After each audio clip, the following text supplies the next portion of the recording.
વસ્તુ સંકલનની વાત તમે જાતે કરી લેજો. હું પાત્ર નિરૂપણ અને રસ નિરૂપણ બેની વાત કરીશ. વસ્તુ સંકલનમાં બહુ ધાડ મારવાની હોતી નથી. તમે આમેય ગમે એટલું ભણાવીએ તો એ વાર્તા જ લખવાના છો. એટલે પાત્ર સૃષ્ટિ, ચંદ્રહાસ આખ્યાનની પાત્ર સૃષ્ટિ, અને પછી ચંદ્રહાસ આખ્યાનમાં રસ નિરૂપણ. તો પહેલાં પાત્ર સૃષ્ટિ. પ્રેમાનંદની આખ્યાન કળા મોટે ભાગે વસ્તુ ગોથણી, પાત્રાલેખન અને રસ નિરૂપણની અંદર સૌથી વધારે પ્રગટ થાય છે. એના પાત્રોમાં અમુક અપવાદોને બાદ કરો તો સ્વાભાવિકતા અને વાસ્તવિકતા જોવા મળે છે. પૌરાણિક પાત્રોને કવિ સમકાલીનતાનો સ્પર્શ આપી જીવંત બનાવે છે. ચંદ્રહાસ આખ્યાન એ એમનું આરંભકાલીન આખ્યાન હોવાને કારણે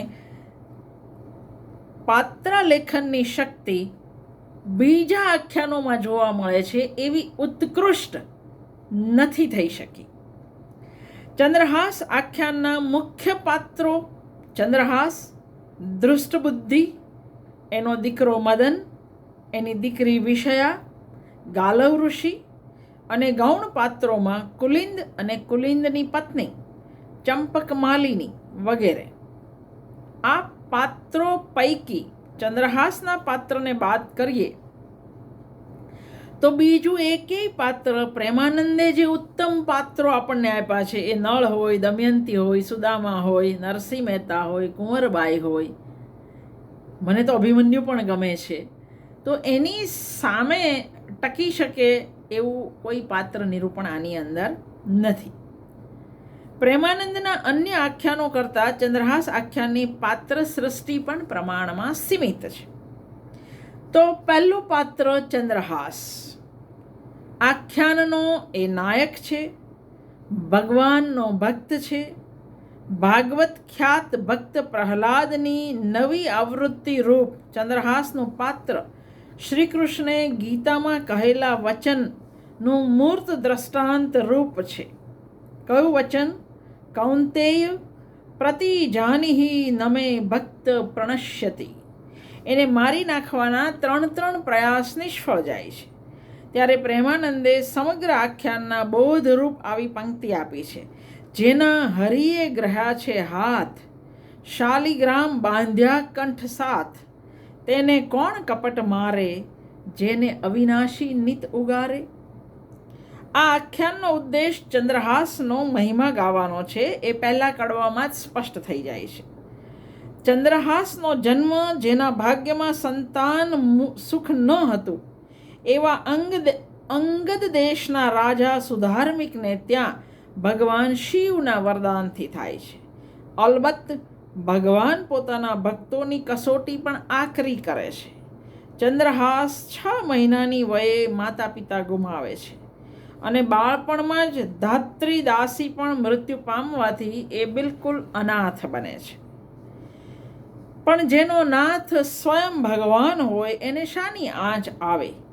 અડોશી પડોશી એને પ્રેમથી ઉછેરે છે અને રમતા જમતા કુંવર ચંદ્રહાસના દિવસો સુખેથી પસાર થાય છે. એવામાં શું થાય છે? પ્રેમાનંદ લખે છે: હિંડતા ચાલતા કુંવર મનથી લેતો હરિનું નામ, એક દાડે તેને વાટ માહેથી જડિયા શાલિગ્રામ. બાળપણથી હરિનું નામ સ્મરણ કરનાર ચંદ્રહાસ શાલિગ્રામને હંમેશા પોતાની પાસે રાખે છે. દૃષ્ટબુદ્ધિ પ્રધાનને ત્યાં બ્રહ્મભોજન વખત ચંદ્રહાસ પહોંચી જાય. બ્રાહ્મણોને દક્ષિણા આપતો પ્રધાન ચંદ્રહાસની અવગણના કરે ત્યારે ગાલવ ઋષિ એને કહે છે: કા મહારાજ એને ટાળી મૂક્યો?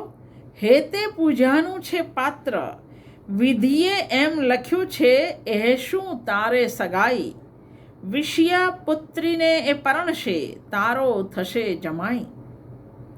ગાલવ ઋષિની આવી ભવિષ્યવાણી દૃષ્ટબુદ્ધિને વધારે ઉશ્કેરે છે.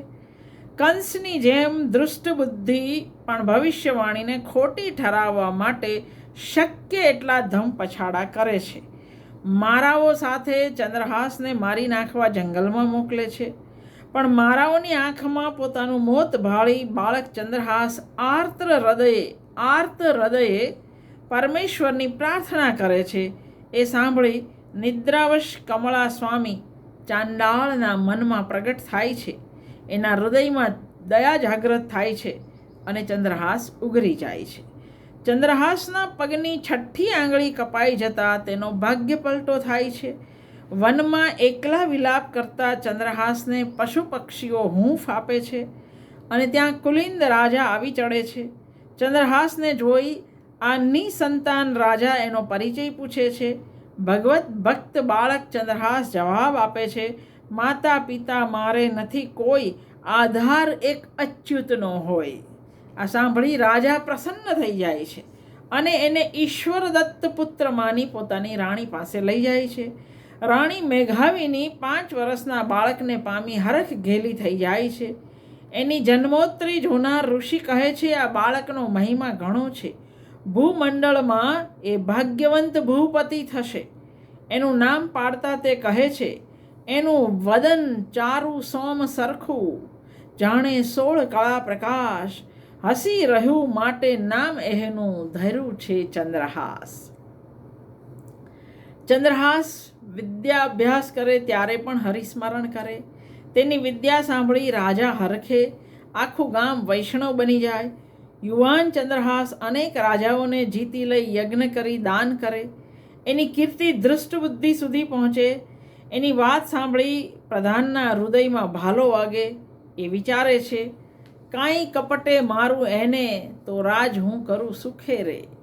ચંદ્રહાસને મારવા માટે તે એને પત્ર લઈ પોતાના પુત્ર મદન પાસે મોકલે છે. પત્રમાં સ્પષ્ટ શબ્દોમાં લખ્યું છે, રૂપ ન જોશો, રંગ ન જોશો, ન પૂછશો ઘર સૂત્ર, મુહૂર્ત માત્રમાં વિષ દેજો, ઘણું શું લખીએ પુત્ર. પરંતુ જેને માથે ત્રિભુવનનો ધણી છે એવા વૈષ્ણવજનનો વાળ પણ શાનો વાંકો થાય. ઉલટાનું એને રાજપાટ અને રાજકુંવરી ચંપક માલિની તથા પ્રધાનપુત્રી વિષયા જેવી વહુ સાંપડે છે. ચંદ્રહાસને મરાવી નાખવાનો દૃષ્ટબુદ્ધિનો 3જો પ્રયાસ નિષ્ફળ નથી જતો, પણ એમાં ચંદ્રહાસને બદલે પ્રધાનપુત્ર મદન માર્યો જાય છે. એ જોઈ હતાશ થયેલો દૃષ્ટબુદ્ધિ માથા પછાડી મૃત્યુ પામે છે. પોતાને મારવા ઈચ્છનાર દૃષ્ટબુદ્ધિ મૃત્યુ પામે તેથી ચંદ્રહાસ ખુશ નથી થતો. ઉલટાનું પોતાના કારણે સાળા અને સસરાના મોત થયા તેથી એ વ્યથિત બની સાધુ હરિભક્ત ચંદ્રહાસ આદ્ય શક્તિને પોતાનું બલિદાન આપવા તૈયાર થાય છે. તેના આત્મ બલિદાન વેળા આદ્ય શક્તિ અને ભગવાન વિષ્ણુને દોડી આવવું પડે છે. સજીવન થયેલા સાળા અને સસરા જ સાધુ પુરુષની ચરણ વંદના કરે છે એવું નથી. સ્વયં ભગવાન શ્રી કૃષ્ણ ભક્તનો મહિમા કરતા કહે છે, હું સવ્ય સાચી સાથે આવ્યો કરવા તારું દર્શન. ભગવાનના આ શબ્દો સાંભળી ચંદ્રહાસ પ્રસન્ન થાય છે એવું નથી. કવિ વર્ણવે છે તેમ, સુણી વાક્ય ભગવાનજીનું ભક્ત વળતો રોય, આંખના આંસુ અવિનાશી પટકુળ પોતથી લોય. એ રડી પડે છે એટલે કૃષ્ણ એના આંસુ પોતાના પટકુળથી લૂછે છે.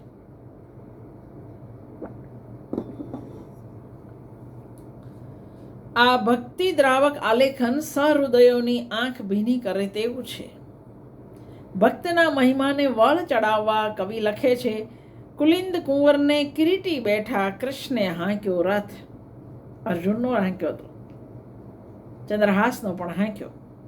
પ્રેમાનંદે સહજ રીતે કલાકારની હેસિયતથી સંક્ષેપમાં ચંદ્રહાસના પાત્રને જે ઉઠાવ આપ્યો છે એ પ્રશંસા પાત્ર છે.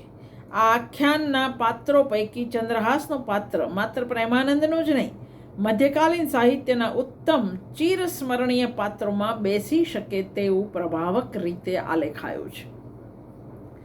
બીજું પાત્ર દૃષ્ટ બુદ્ધિ, જે નામ પ્રમાણે દૃષ્ટ છે. ચંદ્રહાસના શ્વેત પાત્રને પૂરો ઉઠાવ આપવા પ્રેમાનંદે દૃષ્ટ બુદ્ધિના પાત્રને ઘેરા કાળા રંગે આલેખ્યું છે. તેની દુષ્ટતા, ધૂર્તતા અને અમુક અંશે મૂર્ખતાને કારણે દૃષ્ટ બુદ્ધિ ખલનાયક કે પ્રતિનાયક લાગે છે. બ્રાહ્મણોને જમાડતો અને દક્ષિણા આપતો આ સંપન્ન પ્રધાન એક રાંક બાળકને ટાળે છે. એમાં જ એની હલકટતા આપણે જોઈ શકીએ છીએ. પોતે જેની ઉપેક્ષા કરી એ બાળક પોતાનો જમાઈ થશે એવી ગાલવ ઋષિની ભવિષ્યવાણી સાંભળી દુષ્ટ એવો આ પ્રધાન કોપાયમાન થાય છે. મારી પુત્રીને અમર ઈચ્છે તે કેમ પરણે ભિક્ષુક બાળ? અમર એટલે દેવતાઓ મારી દીકરી સાથે પરણવા તૈયાર છે, અને આવો ભિખારી? કંસની નવી આવૃત્તિ જેવો દૃષ્ટબુદ્ધિ ભવિષ્યવાણીને વિફળ બનાવવા કંસ જેવા જ હવાતિયા મારે છે. ચાંડાળોને ધન આપી ચંદ્રહાસને મારી નાખવા એ જંગલમાં મોકલે છે, પણ મારાઓ એને જીવતો છોડે છે. દૃષ્ટબુદ્ધિનો પરિચય કરાવતા પ્રેમાનંદે શું લખ્યું છે? પ્રધાન વસમો જેનો રાજસેનમાં ભાર, એવા શબ્દ વાપરે છે. કંસ અને રાવણની જેમ એનો મોટામાં મોટો દુર્ગુણ એ એનું અભિમાન છે.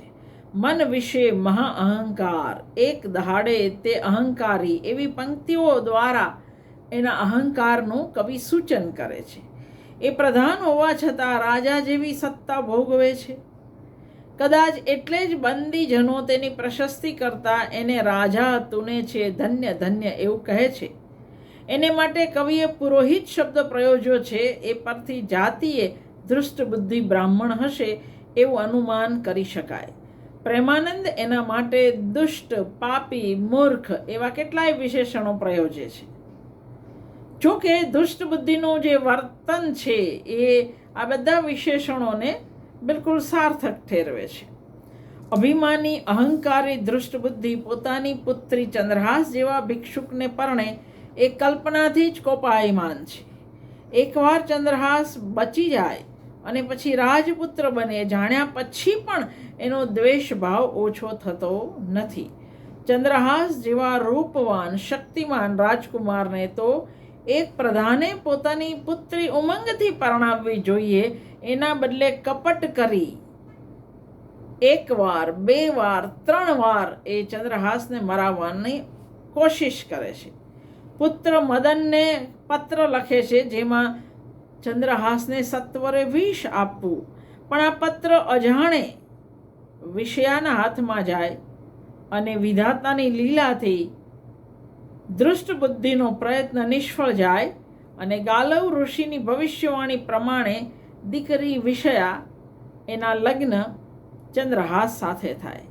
આ જાણ્યા પછી પણ ધાર્યું હરીનું થાય એવી સમજ કેળવાવી જોઈએ, પણ એ નથી કેળવાતી અને હારો જુગારી બમણું રમે એવા ઉત્સાહથી ચંદ્રહાસને મારવાનો દૃષ્ટબુદ્ધિ ત્રીજો પ્રયાસ કરે છે. પણ એ પ્રયાસમાં એવું નથી વિચારતો કે મારી પોતાની દીકરી વિધવા થશે, એટલે એના માટેનો મૂર્ખ અને દુષ્ટ બંને વિશેષણ ઓછા પડે. દૃષ્ટબુદ્ધિનું વર્તન માત્ર ચંદ્રહાસ પ્રત્યે દુષ્ટતાપૂર્ણ છે એવું નથી. બ્રાહ્મણો પ્રત્યે, કુલિંદ રાજા અને એની રાણી પ્રત્યે, ભાટ ગાંધર્વને બ્રાહ્મણો પ્રત્યે અને સ્વયં પોતાના ઉદ્દાત પુત્ર મદન પ્રત્યે પણ દૃષ્ટબુદ્ધિનું વર્તન દુષ્ટતા, કપટ અને હલકટતા ભર્યું આપણને બતાવ્યું છે. ભક્ત ચંદ્રહાસના ઉજળા પાત્રની પડછે દુષ્ટ દૃષ્ટબુદ્ધિના પાત્રની કાળાશ પ્રેમાનંદે કુશળતાપૂર્વક ઉપસાવી અંતે દુષ્ટતાનો સાધુતાથી પરાજય થતો દર્શાવ્યો છે. રાવણ સામે રામનો, કંસ સામે કૃષ્ણનો, હિરણ્યકશિપુ સામે ભક્ત પ્રહલાદનો જે રીતે વિજય થાય એ રીતે દૃષ્ટબુદ્ધિ સામે ચંદ્રહાસનો વિજય થાય. ધર્મે જય, પાપે ક્ષય એ આપણી સનાતન માન્યતા, અને રામ રાખે એને કોણ ચાખે એ લોકોક્તિ તથા મારા શરણે આવેલનું કોઈ નુકસાન ન થાય એ ભગવત વાક્ય, એ બધું અહીં સત્ય પુરવાર થાય છે. વિધિ વિધાનની નિશ્ચલતા અને માનવ પ્રયાસની મર્યાદા પણ અહીં ફલિત થાય છે.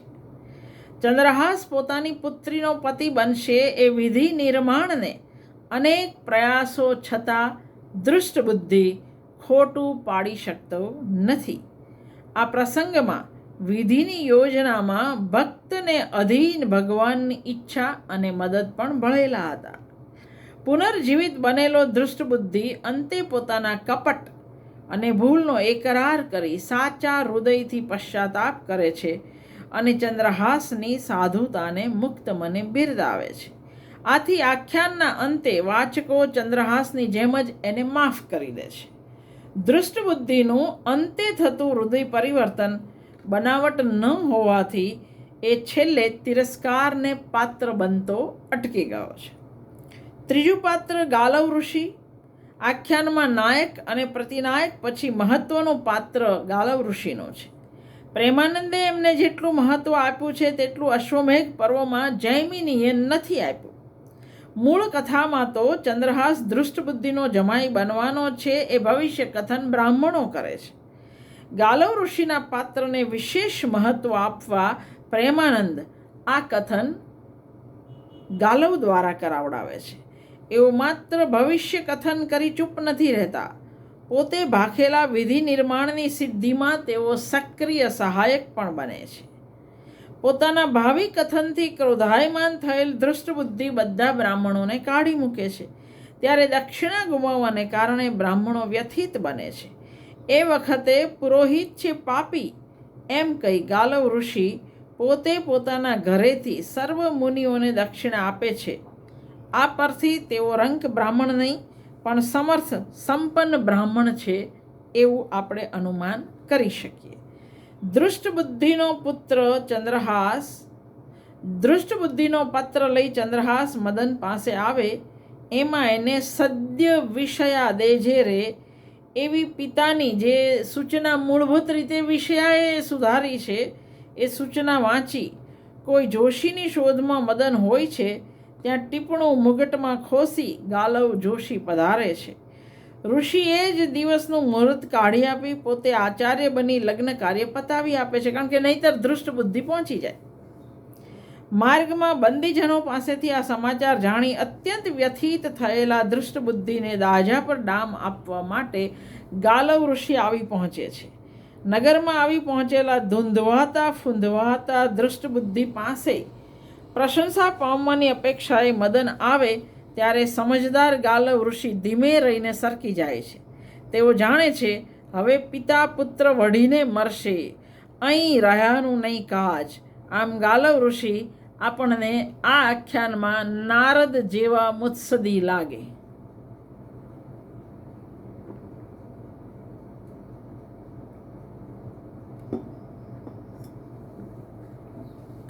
અહીં ગાલવ મુનિને ભગવાન કહ્યા છે એ એમની મહત્તા પ્રગટ કરવા માટે.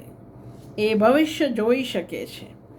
ચંદ્રહાસના વિષયા સાથેના લગ્ન પછી તેની રંક પૂર્વાવસ્થાની યાદ આપી નીચું જોવડાવવા મથતા અને પોતાને દાટનાર દૃષ્ટબુદ્ધિને લાલ આંખ કરી બ્રહ્મકોપ બતાવી સ્પષ્ટ વાત કહેતા ગાલવ ઋષિથી દૃષ્ટબુદ્ધિ પણ થરથર કાંપે છે. ત્રીજું પાત્ર મદન, વિષયાનો ભાઈ, દૃષ્ટબુદ્ધિનો દીકરો. ચંદ્રહાસ અને ગાલવ ઋષિના પાત્રોમાં ક્વચિત થોડીક પ્રાકૃતતા પ્રવેશી ગઈ છે, પણ મદનનું પાત્ર આખ્યાનમાં સાદ્યંત ઉદ્દાત ગૌરવયુક્ત આલેખાયું છે. દૃષ્ટબુદ્ધિનો પત્ર લઈ કૌંતલપુર મોકલતા ચંદ્રહાસને પિતા કહે છે, રે પુત્ર લઈ પધારો મદન મિત્રની પાસ. કુલિંદ રાજા દ્વારા સહજપણે ઉચ્ચારાયેલો આ મિત્ર શબ્દ મદન સાચો ઠરાવે છે. ચંદ્રહાસ સાથેનું એનું વર્તન એક આદર્શ મિત્ર જેવું છે. પત્ર લઈ ચંદ્રહાસના આગમનના સમાચાર જાણતા મદન ઓળખી આભ્યંતર હરખે છે. દોડીને એ ચંદ્રહાસને આલિંગન કરે છે, આસન આપી પૂજન કરે છે અને એને આવકારતા કહે છે, મુને કેશવે કીધી કરુણા રે. મદન ભક્તના દર્શનને ભગવાનની કરુણા માને છે. પત્ર વાંચી એ પ્રસન્નતાનો ઉદ્ગાર કાઢે છે, ધન્યતા તણી કમાઈ રે, આવો ખોળી કાઢ્યો જમાઈ રે. પિતાએ સત્ય વિષયા દે જેવી આજ્ઞા કરી એમ માની એ ગાલવ ઋષિને ઢુકડું ક્યાં છે લગન રે એવું પૂછે અને એ જ દિવસે મધ્યાહનનું મુહૂર્ત નીકળતા હરખ્યો મદન મહાગુણવાન રે. અહીં કવિએ મદન માટે મહાગુણવાન એવું વિશેષણ વાપર્યું છે. પિતાની અનુપસ્થિતિમાં વિષયા ચંદ્રહાસના લગ્ન મદન કરાવે છે, પણ તેમાં કશી કમી રહેવા દેતો નથી. લગ્ન વેળા બહેન બનેવીને દાન દક્ષિણા આપવામાં તે પાછી પાની કરતો નથી. કુંચી સહિત ભંડાર આપ્યા પછી હાથ જોડીને તે કહે છે, નથી એવું જે આપું આણી, તમને સોંપું મારો પ્રાણી. હું સેવીશ તમારા ચરણ, શુદ્ધ રાખજો અંતઃકરણ.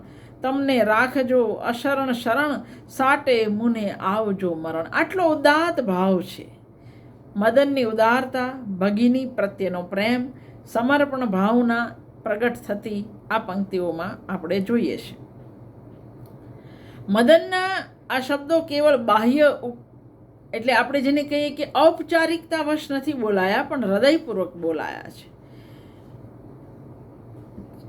વિષયાના લગ્ન પ્રસંગે મદન બંદીજનોને દાન આપી પ્રસન્ન કરે છે. દૃષ્ટ બુદ્ધિને માર્ગમાં મળતા બંદીજનો પ્રધાનને ધન્યવાદ આપતા કહે છે, મદન તમારો અંશ રે, તેણે દીપાયો કુળ અંશ રે. પરંતુ વિષયા ચંદ્રહાસના લગ્ન વિશે જાણી દૃષ્ટ બુદ્ધિ ગુસ્સે થઈ રાજમહેલમાં આવે છે. પિતૃભક્ત મદન હાથમાં પૂજાની થાળી લઈ પોતાને શાબાશી મળશે એવી આશાએ સામો જાય છે, પણ પ્રધાન પુત્રને જોરથી પાટું મારી મૂર્છિત કરી દે છે. પિતાના આવા વ્યવહાર છતાં મદન મર્યાદા ઓળંગતો નથી. ધીમેથી ઊભો થઈ પિતાને હાથ જોડી કહે છે, તમો વિષ્ણુ વિરંચી જેવા મારે. દુષ્ટ પિતાને પણ ઉમદા પુત્ર ભગવાન જેવા ગણીને પૂજે છે. પિતાના વડીલોના દોષ મદન જોતો નથી. તેના આવા વર્તનની ક્રૂર પિતા પર પણ અસર થાય છે અને કોમળ કુંવરને કઠણ માર્યું એવો પશ્ચાતાપ કરી તે ભેટી પડે છે.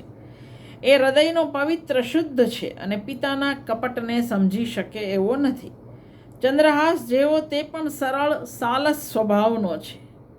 કુંતલ રાજા જ્યારે પોતાના નિકટ મૃત્યુથી સચેત થઈ રાજકુંવરી ચંપક માલિનીના લગ્ન માટે ચિંતિત થાય ત્યારે પોતાની બહેનને માથે શોક આવશે એની ફિકર કર્યા વગર સરળ ભાવે મદન ચંદ્રહાસની ભલામણ કરે છે અને એને તેડવા ઉપડે છે.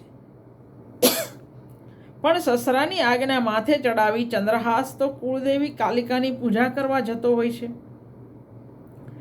એને આગ્રહપૂર્વક લગ્ન કરવા મોકલી તે પૂજા કરવા જાય છે.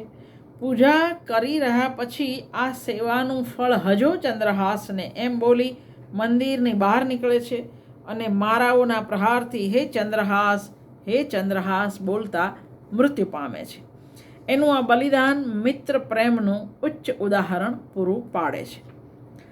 ચોથું પાત્ર વિષયા. આખ્યાનના સ્ત્રી પાત્રોમાં સૌથી મહત્વનું આ પાત્ર ભક્તિરસ પ્રધાન. આખી કૃતિ ભક્તિરસ પ્રધાન છે, પણ વિષયાને કારણે શૃંગાર રસની થોડીક છાંટ અહીંયા દેખાય છે. વિષયાની ઉજ્જવળ કોમળ પ્રેમ વૃત્તિ આ આખ્યાનનો આસ્વાદ્ય અંશ છે. નાયક પ્રધાન આ આખ્યાનમાં પાત્ર તરીકે વિષયાનું વિશેષ મહત્વ ન હોવાથી તેનો પ્રવેશ છેક 14મા કડવામાં થાય છે. દૃષ્ટ બુદ્ધિનો મદન પરનો પત્ર લઈ આવેલો ચંદ્રહાસ નગર બહાર વાડી પાસે સરોવર કિનારે સૂતો હોય છે ત્યારે પ્રધાનપુત્રી વિષયા પોતાની પ્રિય સખી રાજકુમારી ચંપક માલિની સાથે સરોવરમાં સ્નાન કરવા આવે છે. બંને બહેનપણીઓમાં પરસ્પર ઘણી પ્રીતિ છે, પણ બંને બાળકુમારી છે અને બેને અનંગ અંતર અતિ પીડે તાપ તે નવ ખમાઈજી. વિષયા માટે કવિ લખે છે, યૌવન માતી રંગે રાતી પીડે પાપી કામજી. યુવાવસ્થામાં પ્રવેશી ચૂકેલી આ તરુણી સુંદરી નિત્યના સ્થાને સ્નાન માટે આવે. જલ ક્રીડા કર્યા પછી ચંપક માલિની અને અન્ય સખીઓ નવપલ્લવિત થયેલી વાડી જોવા વિષયાને એકલી મૂકીને જાય છે. એકલી પડેલી વિષયા વિચાર કરે છે કે પહેલાં પિતા મુનિ કહેતા હતા કે સૂકું વન થાશે અતિ લીલું, ત્યારે આવશે વિષયાનો નાથજી. વળી એને આગલી રાત્રે સ્વપ્ન આવ્યું હતું અને સ્વપ્નમાં ચંદ્રહાસે તેની સાથે લગ્ન કરી તેનો હાથ ઝાલ્યો હતો. આ બંને વાતનો મેળ મળતો જોઈ ઉત્સાહિત થયેલ વિષયા સરોવર પાળે ચડે અને ચંદ્રહાસને જોઈ પ્રસન્ન થાય. હરિભક્તને દેખી હઈને પેખી, હરિવદની હરખને પામીજી. પોતાનું સપનું શું સાચું પડશે? સૂતો છે એ પોતાનો ભાવિ પતિ છે એવું વિચારી એ વિમાસે છે. જો હોય નાથ તો જોયા વિના કેમ ચાલે જી, ઘેર કેમ જવાય શી રીતે રહેવાય, મળ્યા વિના હૃદયા સાલે જી. એનું મનોમંથન કવિ કુશળતાપૂર્વક આલેખે છે.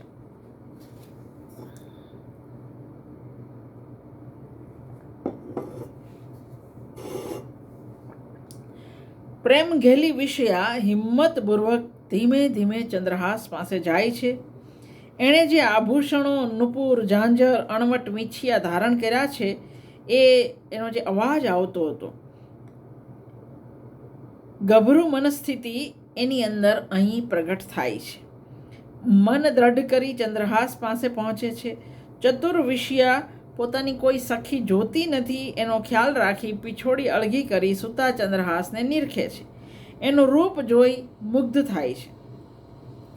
આવો ભરથાર પામનાર નારી પરમ ભાગ્યશાળી હશે અને પોતે પુણ્ય નથી કર્યા તો આવો સ્વામી ક્યાંથી મળે એવું વિચારી એ દુઃખી થાય છે. એટલામાં એની નજર અંગરખાની કસે બાંધેલા કાગળ પર જાય છે. સ્ત્રી સહજ કુતૂહલથી તે પત્ર લઈ પિતાના અક્ષર ઓળખી વાંચે છે. એમાં વિષ આપવાની વાતથી એ ચોંકી ઉઠે છે. ત્રાહે ત્રાહે ત્રિભુવનનાથ, વિષયાને સાટે વિષ લખાયું, શું કાપ્યા જોઈએ હાથ. આવો છણકો કર્યા પછી પ્રેમિકા વિષયા તરત બુદ્ધિ હાજર બુદ્ધિથી રસ્તો કાઢે છે અને વિષનું વિષયા કરે છે. પત્ર પાછો બાંધી આંખમાં આંસુ ભરી જતાં જતાં એ સખીઓ મળતા થરથર ધ્રુજે છે. ચંપક માલિની જ્યારે પૂછે છે કે આટલી વારથી તું ક્યાં ગઈ હતી, ત્યારે હાજર બુદ્ધિથી તે કહે છે, હું એક પોપટને જોવા ઊભી હતી. ચંપક માલિની એની ઉલટ તપાસ કરે ત્યારે ધીમેથી તેને શાન કરી કહે છે, તારે મારે એક સ્વામી છે. ઘરે જઈ વિષયા પ્રિયતમની વાટ જોવે છે. એમને આવતા જોઈ હરખાય છે અને આઘું ઓઢી પિયુને નિરખે છે. અહીં વિષયા બિલકુલ ગુજરાતી નારી લાગે છે. પ્રિયતમને આવતા થોડી વાર થાય ત્યારે તેને ઉચાટ થાય છે અને આદ્ય ભવાનીની તે માનતા પણ માને છે. ભાઈ મદન ચંદ્રહાસ સાથે રંગે ચંગે એને પરણાવે ત્યારે એનું કાર્ય સિદ્ધ થાય છે અને એ પ્રસન્ન થાય છે. વિષયાનું પાત્ર આખ્યાનમાં થોડાક સમય માટે જ આવે છે, છતાંય સ્મરણીય બની રહે છે. ઓખા હરણની ઓખા સાથે ઠીક ઠીક સામ્ય ધરાવતી વિષયા પ્રેમાનંદના ઉત્તમ સ્ત્રી પાત્રોમાં સ્થાન મેળવી શકે એવી છે. આ સિવાય ચંદ્રહાસ આખ્યાનની જે પાત્ર સૃષ્ટિ છે એમાં રાજા કુલિંદ, એની રાણી મેઘાવિની, કુંતલ રાજા, ચંપક માલિની, ચંદ્રહાસના પિતા સુધાર્મિક રાજા, ચંદ્રહાસની ધાત્રી દાસી વગેરે અન્ય ગૌણ પાત્રોના નિર્દેશ પણ આવે છે. આ આખ્યાનમાં એમણે ખાસ કશી મહત્ત્વની કામગીરી બજાવવાની ન હોવાથી આ પાત્રો કોઈ પ્રભાવક અસર છોડી જતા નથી. મોટા ભાગના રાજાઓ, પછી એ ચંદ્રહાસના પિતા સુધાર્મિક હોય કે પાલક રાજા કુલિંદ હોય કે ચંપક માલિનીના પિતા હોય, નિર્માલ્ય છે, એકેય તાકાતવાળા નથી. આમાંથી એકે સાચા અર્થમાં રાજા જેવા લાગતા નથી. આ રાજાઓ કરતાં પ્રધાન દૃષ્ટ બુદ્ધિ વધારે હિંમતવાન શક્તિશાળી દેખાય છે અને કદાચ એટલે જ એ રાજ ચલાવે છે. રાજાઓની જેમ રાણીઓ પણ નિસત્વ છે. કુલિંદની રાણીનું નામ મેઘાવિની છે અને તેની મેઘાનો કશો ચમકાર, મેધાવિની હશે કદાચ, અહીંયા છપાયું છે મેઘા, એની મેધાનો કશો ચમકાર, એ મેધાવિની જ છે. એની મેધાનો કોઈ ચમકાર આખ્યાનમાં દેખાતો નથી. પ્રધાન દૃષ્ટ બુદ્ધિ રાજા કુલિંદ અને રાણી મેધાવિનીને બંદી બનાવી ત્રાસ આપે ત્યારે સામાન્ય સ્ત્રી પુરુષોની જેમ રડવા સિવાય તેઓ કશું કરી શકતા નથી. એમનો પુત્ર ચંદ્રહાસ શક્તિશાળી હોવા છતાં શા માટે તેઓએ અપમાન યાતના વેઠ્યા એ કોઈ રીતે સમજાતું નથી. ચંપક માલિની રાજકુમારી હોવા છતાં પ્રધાન પુત્રી વિષયા આગળ ઝાંખી પડી જાય છે. વિષયા સાથે થોડીક ગમ્મત કરવા સિવાય અને અંતે ચૂપચાપ ચંદ્રહાસને પરણવા સિવાય એણે ખાસ બીજી કોઈ કામગીરી કરવાની રહેતી નથી. આ આખ્યાનમાં પ્રેમાનંદની પાત્રાલેખન શક્તિ પ્રાથમિક દશામાં છે. જોકે ચંદ્રહાસ, વિષયા, દૃષ્ટ, બુદ્ધિ અને મદન અને ગાલવ જેવા પાત્રોના આલેખનમાં એણે કમાલ કરી છે. તો આ ચંદ્રહાસ આખ્યાનનું પાત્રાલેખન.